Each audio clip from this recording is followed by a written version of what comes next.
Hello YouTube. And as soon as I start filming, a helicopter goes over the top.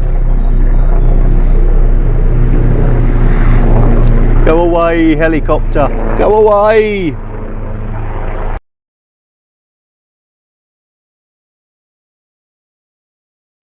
So let's try that again, shall we?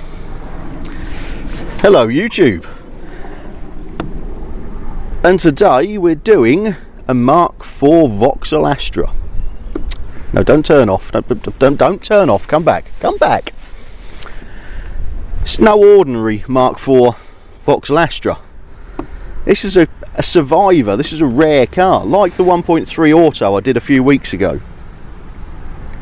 This is a very, very rare car. This is an LS 1.6 8-valve petrol.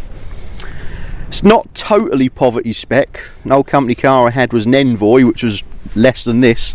This has got luxuries like electric windows, electrically heated door mirrors, and a sunshine roof. Whoa.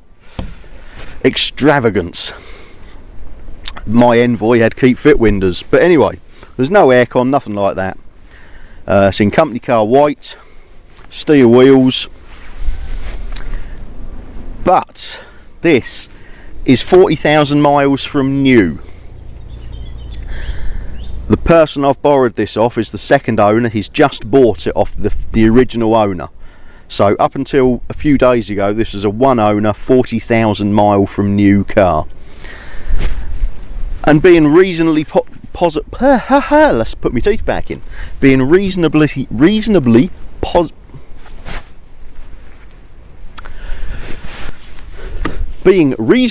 poverty spec, got it out.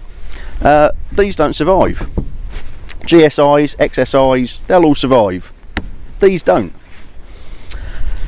So what can I tell you about it? Well, 1600 8-valve engine, petrol engine. It's 83 horsepower, 101 foot-pounds of torque.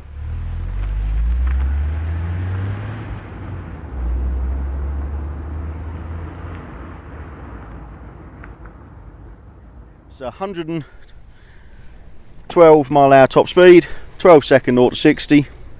It's got a curb weight of just over a tonne, 1,088 kilos.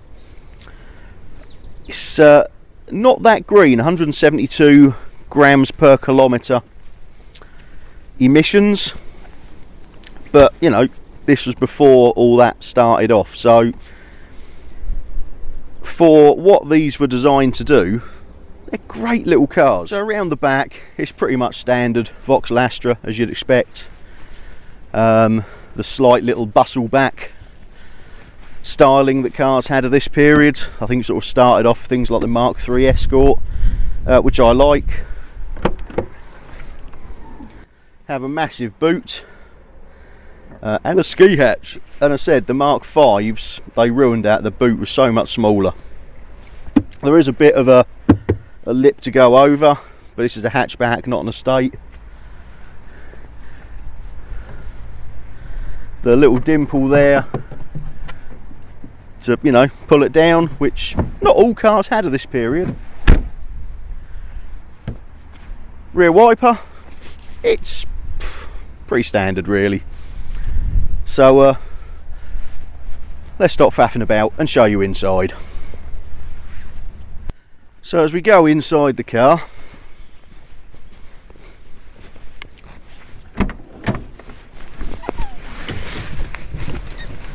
so there's your wing mirrors, sorry, let's try that again. There's your windows, your mirrors, got your headlights there, like all Vauxhalls at the time, pull it out for interior light. Your headlight height, so if you've got a full load, your instrument dimmers and your rear fog light. Very basic instrumentation, being a lowly spec. Water temperature, speedo there, and there we go, 42,364 miles from new. interestingly, the key is also slightly different to the later ones. The buttons on these are slightly different to a later Astra. Centre console.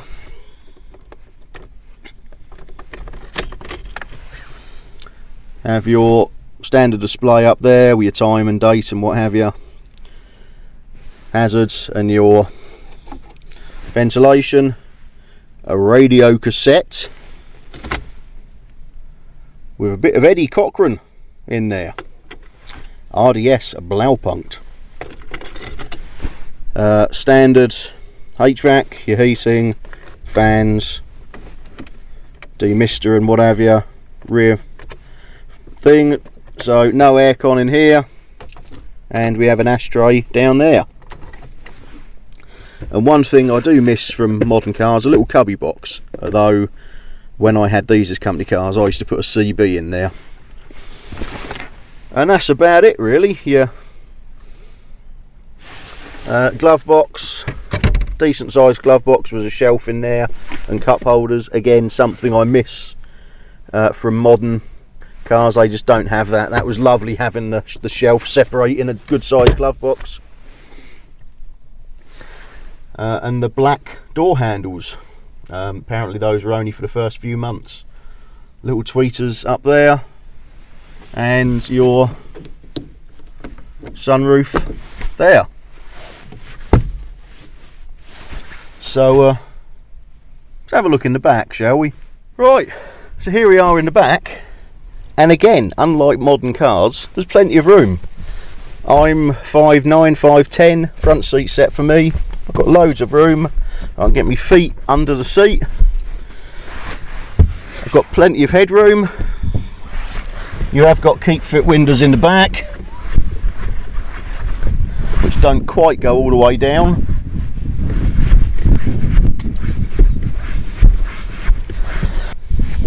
And there's not a lot in the back here. Little ashtray, so your kids have got somewhere to put the cigarettes out. I said you keep fit windows, door handle, and that is it. You got a little light in the back here and a grab handle, and that's pretty much it. I said there is a little cutout here for a bit of extra leg space should you need it, but there really is plenty in here. You've got your 3 headrests, your armrest, and your ski hatch into the boot.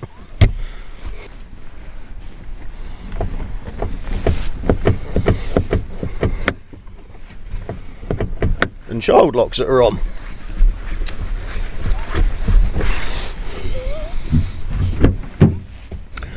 Yes, thank you, Dean. So, and any children watching, ignore what I just did. That's not how you get out of the car. So what's it like to drive then? Well, God, once I get off this bumpy bit, as I said, this really takes me back. It's I must have done 500,000 miles in Mk4 Astras, albeit diesel ones.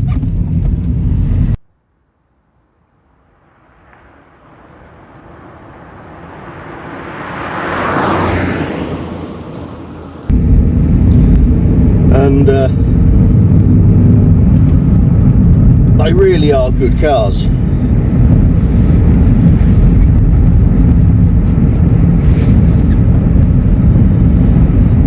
Steering's nicely weighted. When I first got in one of these, how many years ago, late 90s, I didn't like the steering. It's electric power steering or electronic power steering, and I didn't like it. But compared to sort of some modern cars, actually the steering's really nice. It's nicely weighted. Pedals are nicely spaced. Now, this being an early one,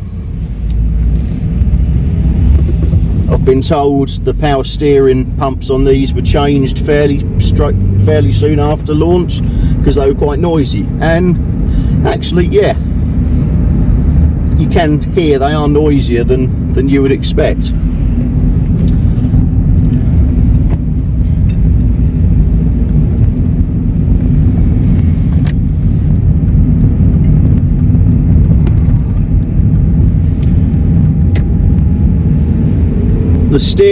the handling on these was tweaked by Lotus. The Mark IIIs prior to this were quite dowdy, stodgy, uninspiring cars. I had a 1.7 diesel Merit Estate as a company car when I worked for Granada TV Rental back in the mid-90s, and yeah, they were a very uninspiring car, shall we say. So General Motors realised that they needed to do something with the Mark IV, and yeah, turned to Lotus, who I believe they owned at the time, to play with the handling and do what Lotus does best, and it works. These are great handling cars for the time and for the class of vehicle.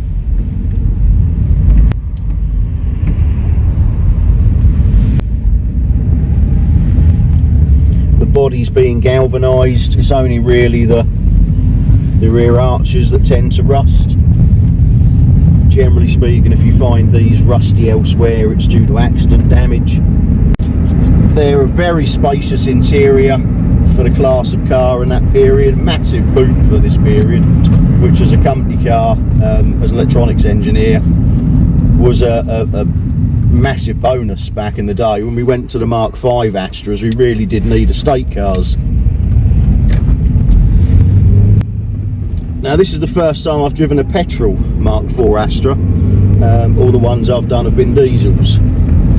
And this is the 1.6 8-valve engine, and you know, it's not quick, it's reasonably punchy.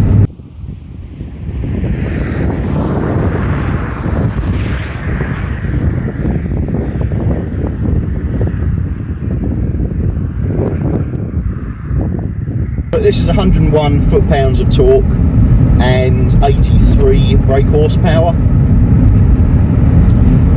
So, you know, it's not going to set the world alight, but it's not meant to. You know, this was family transport, fleet transport. You know, these were massive on the fleet market. And this is a slightly higher spec than the one I had. Mine was a Envoy. Where's he going? There we go.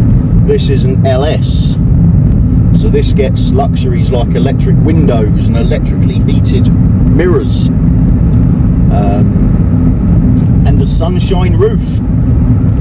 Mine didn't have anything like that, my Envoy.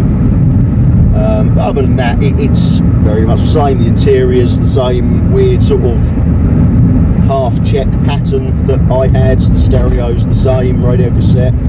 It's all very familiar to anyone that's driven an Astra of this period. Apparently, the door handles on here that are black, most of them are chrome. That was only done for the first 4 months or something, apparently. The gear change is lovely. The steering is nice. The seats are comfy. Not quite, perhaps, as comfy as the ones in the Mark II, although they've had longer to age. But as cars went on, the seats did get firmer and firmer, and they weren't as nice as they once were. Seats used to be much softer and much more comfortable, and they have just got harder as time's gone on.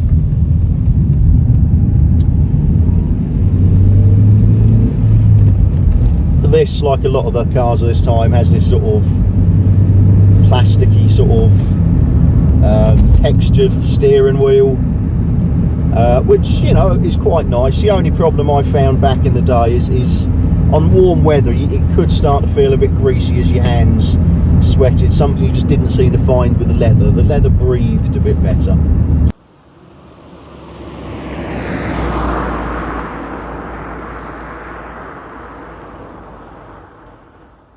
For some reason that Fiesta wants to drive straight into every puddle going. Bizarre. It rides well. These were one of the better riding cars of this period, I think. Quite a longish wheelbase. What is this Fiesta doing? It's just randomly braking in the middle of the road for absolutely no reason. And we're now doing 10 miles an hour. How very bizarre. God, have people really forgotten how to drive? Alright, go on, get out of the way. As I was saying before I was rudely interrupted, it's a nice short throw on the gearbox, it feels nice and direct, it's reasonably punchy, the pedals are nicely spaced for heel toe. As I said, there's a lot that is really good about these that is just lost in the later Astras. The Mk4 I think was a real disappointment after these Mk4s. And again, I've probably done 500,000 miles in a Mk5 as well. I did do a lot of miles back in the day.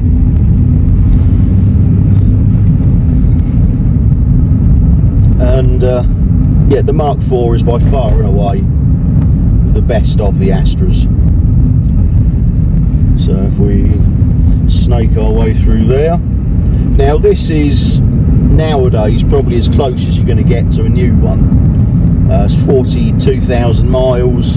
The person I've borrowed this has bought it off the original owner, so it was a one owner car.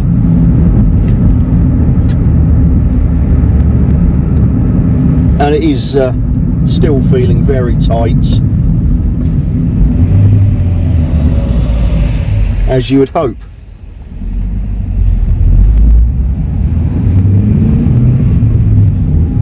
.6 so it's only the 8 valve.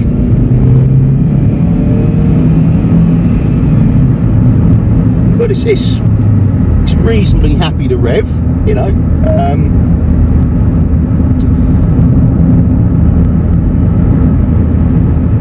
Get on a bit of a bumpy road here and see how it rides.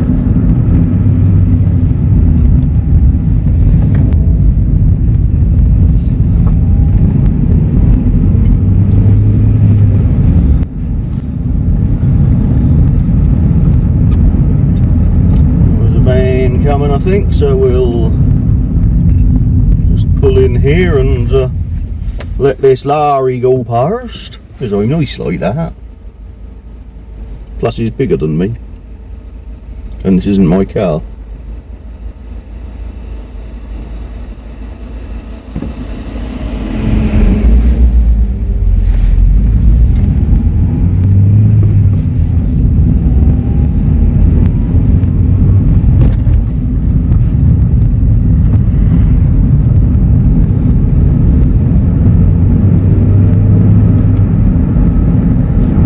Traffic coming from?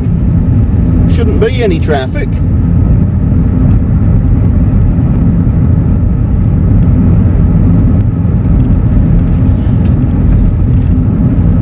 Now yeah, on this slightly bumpy back road,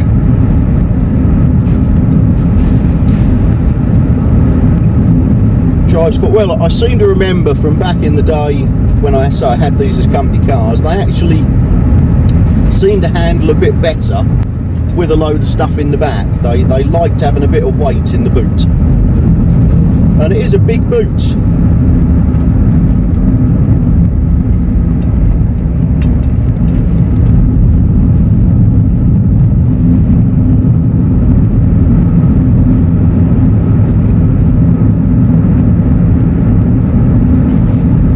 So yeah, we're cruising along here, 55. Very composed, taking the bends nicely, steering feels good, you know what the wheels are doing.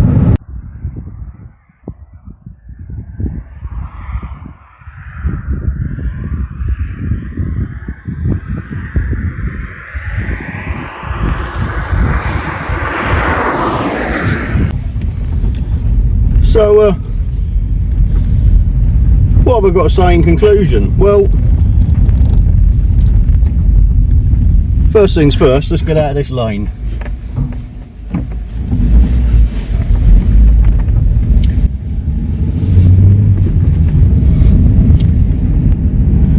It's got cyclists in the way.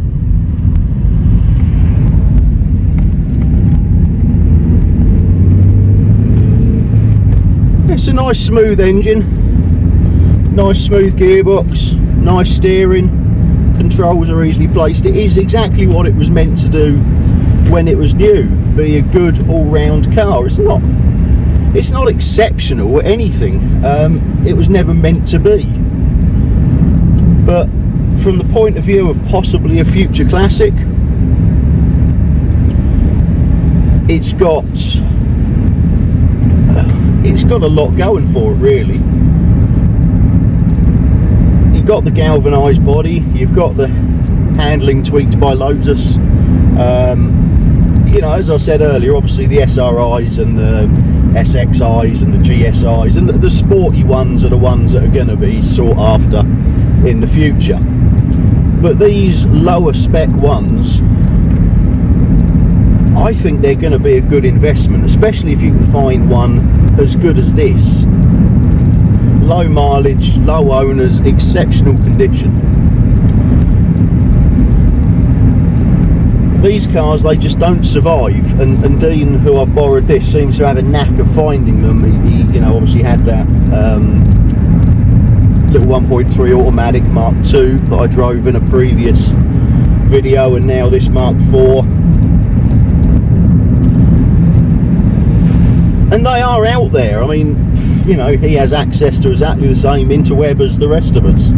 So they are out there, and I think, you know, while these are probably never going to make you rich, I do think they are going to be a good investment. And let's be honest, 15 years ago, when you were, you know, or 20 years ago, when you were flogging your Mark 1 Escort Mexico for 25 quid,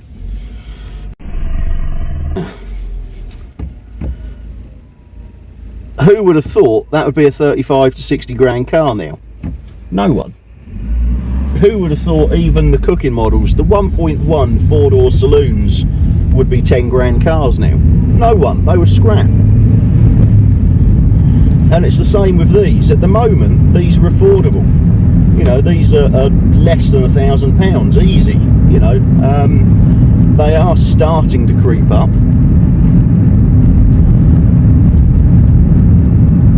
But at the moment they're affordable, and I think, like a lot of cars, and we've all done it, there is going to be a time in the not too distant future where we're looking on eBay, looking on Car and Classic, and saying to ourselves, I wish I'd bought them cars when they were still 700-800 quid, when they're now 1,500 quid, £2,000. I did it with SD1s, you know. Last SD1 I had, I flogged it for 1,500 quid. Thought I'd done well. That same car's now worth 10 grand. So no, if you want a good cheap car that's going to give you fun motoring at a budget, and you're probably not going to lose money on and possibly make money, these do make a lot of sense. Now, I'm probably slightly biased, in as much as I do like the Mark 4 Astra. As I've said before, it's a car I've done a lot of miles in. I've had a few of them as company cars, and you know that they really are good cars and pretty reliable. I mean, the 1.7 turbo diesel Isuzu engine is pretty bulletproof. They had issues with the exhaust gas recirculating valve when they were new that would put you into limp home mode, usually at the most inopportune moment, like the middle of an overtaking manoeuvre, but it's easily rectified.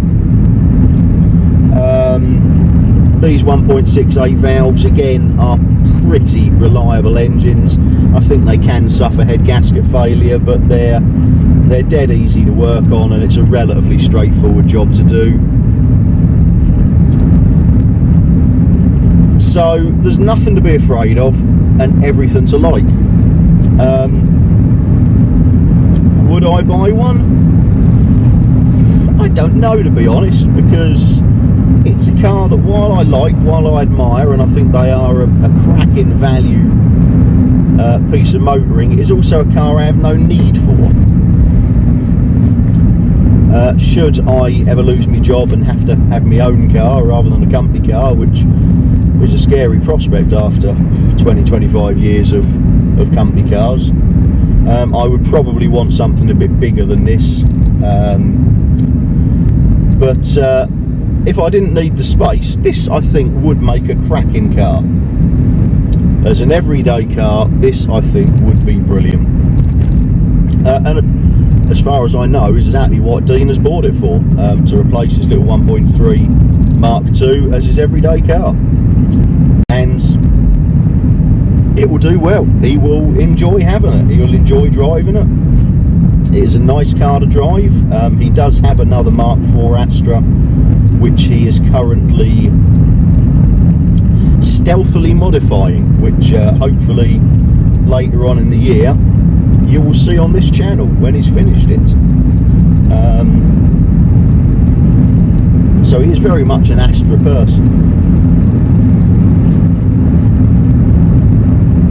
So yeah, all that's to be said really is, if you like them, buy one now while you've still got the chance, because the chance to get cars like this, low mileage, good history, I mean he's got everything for this, the sales brochures and the lot. Cars like this, in this sort of condition, with this sort of mileage, they're just not going to be around for much longer. They're getting harder and harder to find. They are out there, but they are getting harder to find. So if you want one, get on Tinterweb, get on eBay, get on Car and Classic, Gumtree, Pre-Loved, and all the other places you can go, and go out there and get one while you've still got the chance. And on that note, if you'd like to see more cars that are coming, and we have some cracking cars lined up for your viewing pleasure, then what you need to do is subscribe, hit that little bell icon so you get notified next time one of my videos is up.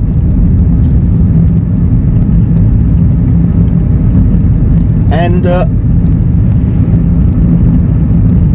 like this video, comment below if you've got anything to say. By all means, share it around with your friends. If you know anyone that loves Mk4 Astras, share this video with them. Don't forget to look back through my back catalogue of videos. There are reviews on other vehicles. And yeah, I will see you, or you'll see me, in a future video. Ta-da!